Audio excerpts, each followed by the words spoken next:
Morning, ladies and gentlemen. Today we are going to talk about Charles Dickens' biography.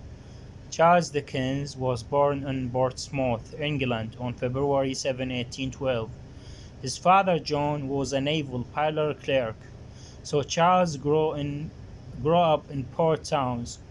When Charles was 10, the family moved to Camden Town, a poor neighborhood in London. Just 2 years later, John Dickens was jailed for debt. This was Dickens' introduction to ponderous and inscrutable British legal system, which is a central theme in Bleak House as well as a number of his other novels. While his father was in prison, Dickens worked a mental factory job to support himself and his family.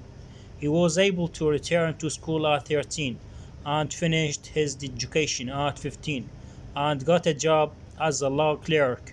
It wasn't long, though, before he left and embarked on his writing career as a freelance court reporter.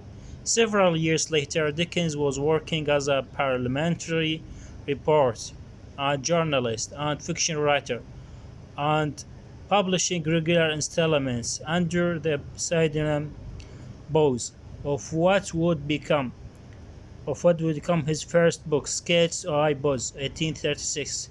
During this time, John Dickens was arrested for debt again and looked to his son Charles to settle his debts. In fact, Charles' brothers and both his parents continued to rely on him for support. It is fortunate that by the time he was 30, Charles Dickens was a popular author in both Europe and North America, and in addition to earnings from his writing, would come to have a substantial income from speaking and reading tours in Britain and abroad. Dickens' early books tended to be lighter in tone and not to end happily, despite their powerful social criticism. However, by the time he began writing Bleak House in 1851, the first installments were published in 1852.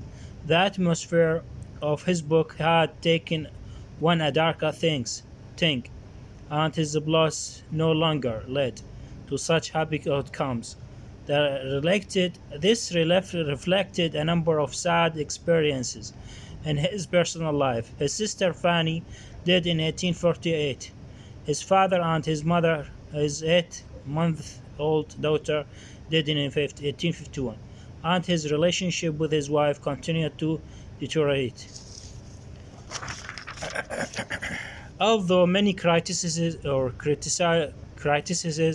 today consider Dickens' ninth novel, Bleak House, one of the greatest of all Victorian novels. In its own time, its reception was mixed. Some praised it as his best work to date. Others complained that Dickens had nothing new to offer in Bleak House.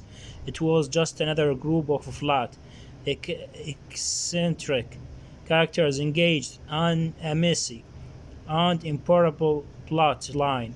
Still others thought Dickens had got beyond social criticism, trying to spur readers to take action against England's social problems. This criticizes said was not the job of fiction. One critic in particular, G.H. Lewis, objected to the way one of the characters dies by bursting into flames for no apparent reason. Spontaneous composition, Lewis said, is chemically and psychologically impossible. In the 1853 book edition of Bleak House, Dickens responded to Lewis' objection in his preface by listing several cases of spontaneous composition in the chapter 13 by adding a paragraph referring to expert testimony as the subject regardless of any critical fault finding. Dickens' fans hungrily devoured these installments as usual. After Bleak House, Charles Dickens wrote 5 more novels. He was working on a sixth when on June 8, 1870, he suffered a stroke. He died in the following he died the following day and was buried in Bowes Corner in London's Westminster Abbey. Thank you so much.